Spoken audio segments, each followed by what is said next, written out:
नमस्कार दोस्तों, स्वागत है आप सभी का पीयूष ऑक्सफोर्ड के यूट्यूब चैनल पे। तो पटना यूनिवर्सिटी का पार्ट थर्ड का जो एग्जामिनेशन फॉर्म है वो है जो भराना स्टार्ट हो गया है और ये है जो 17 जुलाई तक आपका है जो भरा जाएगा। तो किस क्या क्या डॉक्यूमेंट रिक्वायर्ड है फॉर्म भरने के लिए, पार्ट थर्ड का जो एग्जामिनेशन फॉर्म है उसको भरने के लिए, और पार्ट टू और जो पार्ट वन का भी जो रजिस्ट्रेशन होगा ना स्टार्ट, तो वो भी इसी तरह से स्टार्ट होगा जब आपको एग्जामिनेशन फॉर्म भरना होगा। अभी तो पार्ट टू और पार्ट वन में है जो आपका ये पार्ट टू का अभी पार्ट वन से जो पार्ट टू में प्रमोट हुए हैं उनका है जो अभी रजिस्ट्रेशन करवाया जा रहा है कि आप पार्ट टू में आ गए हैं तो वो एडमिशन लीजिए पार्ट टू में, और पार्ट वन का है जो इसी तरह से है जो एग्जामिनेशन फॉर्म आएगा, लेकिन वो अभी नहीं आया है। एक एक महीने के अंदर है जो पार्ट टू और पार्ट वन का भी नोटिफिकेशन निकल के आ जाएगा, लेकिन इस वीडियो में है जो पार्ट थर्ड का बताया गया है। लेकिन अगर अब बात करें तो पार्ट टू और पार्ट वन का भी इसी तरह से एग्जामिनेशन फॉर्म भरा गया है। पार्ट थर्ड का सेशन 2018 से 2021 का है जो फॉर्म है। चलिए इसको देखते हैं, अच्छे से समझते हैं।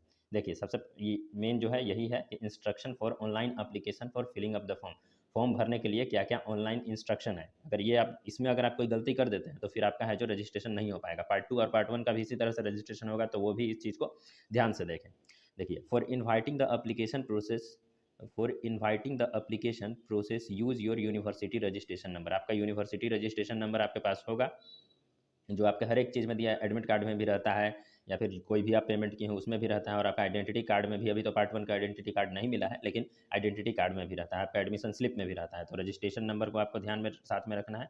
फिर upload scanned copy of your recent photograph. आपका है जो सबसे रिसेंट फोटोग्राफ जो है उसका है जो स्कैंड कॉपी रखना है, और नोट ग्रेटर देन 100 के बी। अब 100 के बी एक देखिए आप खुद से मोबाइल से भर सकते हैं, तो 100 के बी के लिए आपको इंटरनेट पे जाना है, लिखना है इमेज रिड्यूसर। इमेज रिड्यूसर आप कीजिएगा, उसमें इमेज को सेलेक्ट कीजिएगा, उसमें आपको लिखेगा कितना है। अभी तो आप 80 के बी लिख दीजिएगा तो 100 के बी के नीचे ही बनेगा, वो आपको कर लेना है। और साथ ही साथ आपका जो सिग्नेचर है वो भी 50 के बी से ऊपर नहीं जाना चाहिए अपने एप्लीकेशन फॉर्म को कंप्लीट करने के लिए। तीसरा जो पॉइंट है, if required student should show the online payment receipt for validation of examination form. ये है जो बाद का है। जब आप ये फॉर्म वगैरह अप्लाई कर दीजिएगा तो होता क्या है कि कॉलेज आपको ये एग्जामिनेशन ये ऑनलाइन पेमेंट स्लिप है ना, वो रिसिप्ट है उसको जमा करने के लिए बोलता है कि आप है जो आकर हमारे काउंटर पर जमा कीजिए। तो वो है जो बात का प्रोसेस है, यहाँ तक आपका फॉर्म भरने के लिए है। फिर university registration number will be used for, जो यूनिवर्सिटी रजिस्ट्रेशन मिला है आपको नंबर जो है वो यूज किस किस चीज़ के लिए होता है, तो आपको लॉगिन करने के लिए, री लॉगिन करने के लिए होता है, ऑनलाइन पेमेंट देने के लिए होता है, रीवैलिडेशन ऑफ एंट्रीज। जब आपका एंट्रीज एक बार जब आप क्लिक करते हैं वेबसाइट पे चले जाते हैं फिर बहुत ज़्यादा टाइम हो जाता है तो वो खत्म हो जाता है, तो रीवैलिडेशन के लिए, प्रिंटिंग ऑफ एग्जामिनेशन फॉर्म, आप एग्जामिनेशन फॉर्म को प्रिंट करने के लिए भी आपको रजिस्ट्रेशन नंबर यूज होगा।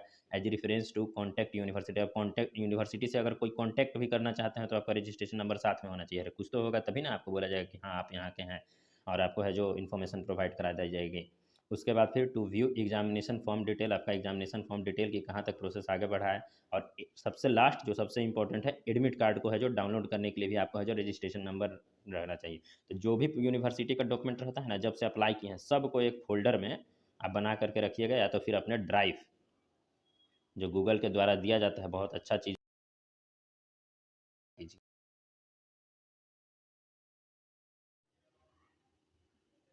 उसके बाद फिर यहाँ पे आपको क्लिक कर देना है। इसमें क्या है, I hereby confirm that I have read and understood the instruction and eligibility criteria for examination. I also confirm that I fulfill the minimum eligibility criteria for the examination I am applying for. Click on regular if the student is from regular session, and otherwise click non collegiate or UTR। अगर आप regular हैं तो आप यहाँ पे regular में click कर देंगे, और नहीं तो नॉन कॉलेजिएट है तो नॉन कॉलेजिएट में कर देंगे, और नहीं तो यूटीआर यानी इम्प्रूवमेंट जो फेल हो चुके हैं तो वो यहाँ पर क्लिक करेंगे। ठीक है। और अगर पेमेंट में कोई समस्या आती है तो यहाँ पे देख लीजिए, पेमेंट में अगर कोई समस्या आती है, in any case on in case on any issue regarding the fee payment और अदर इशू मेल, आपको है जो मेल करना है mail@pupatna.com पे। तो इसमें है जो आपको मेल कर देना है। आशा करता हूँ आप सभी को है जो ये बात पूरी तरह से समझ में आ गई होगी, और पार्ट वन और पार्ट टू के जो स्टूडेंट हैं वो भी इस बात को पूरी तरह से समझ लीजिए। आपका भी इसी तरह से होगा, तो अगर रजिस्ट्रेशन नंबर इधर उधर कहीं खो गया है तो उसको साथ में अभी कर लीजिए। तो यही आज के वीडियो में इतना ही है। अगर आपको वीडियो पसंद आई हो तो लाइक कर दीजिए, शेयर कर दीजिए और सब्सक्राइब जरूर कर दीजिए ताकि हमें मोटिवेशन मिले। चलिए धन्यवाद।